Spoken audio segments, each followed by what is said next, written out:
Okay, so we kind of ended on the YMCA providing social um, help basically at this time in cities and urban areas. Now, one of the big concerns was child labor. I kind of told you that in the beginning as far as progressive goals. And one of the intellectuals at this time's name was John Dewey. Um, he was a philosopher, psychologist, researcher, professor. Basically, um, he really spoke to child development.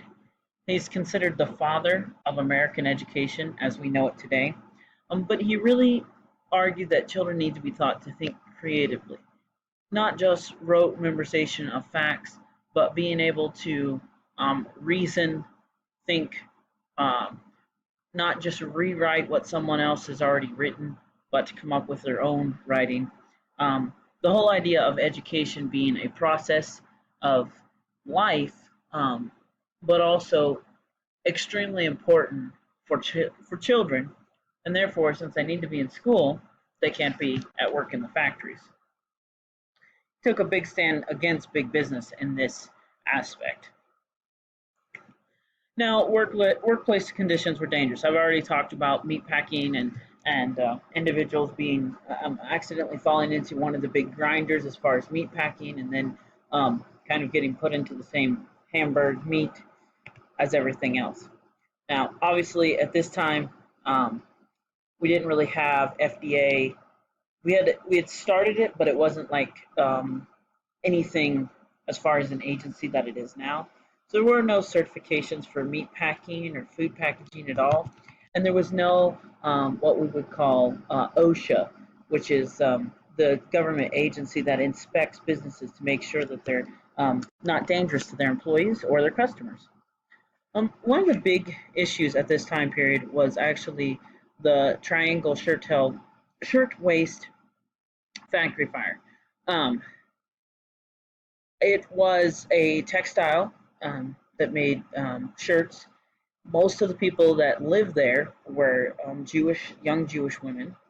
Um, and when the fire started, the managers had locked the doors so no one could leave, and no one unlocked the doors.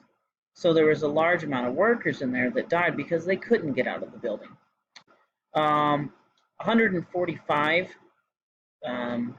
died.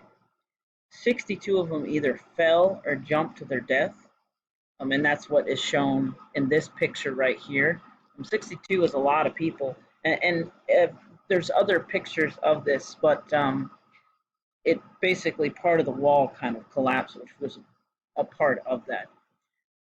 With this incident, it really gave people the awareness that, hey, there really is something wrong with workplace conditions, and maybe we should do something about it. Now, if you look here, you can kind of see the impact here um, as far as children employed and children in school. Obviously, as more children were in school, less children were employed, to where we get down to about 3% here in 1930. A couple other things that happened at this time period is election reforms. The 17th Amendment was passed, dealing with the direct election of U.S. senators. We also had things like initiatives where voters could petition a constitutional amendment on the ballot, or a referendum where they could petition to repeal an existing law. They could also do recall, where voters could remove elected representatives without waiting for the next election. Now, depending on the state, actually depends on how many of these things lasted long enough to our time period. We still have things like initiative and referendums where we actually still see that used. There was quite a few amendments, I think 10 or 12 on this last election, that would have made changes to the South Dakota Constitution and or statute law.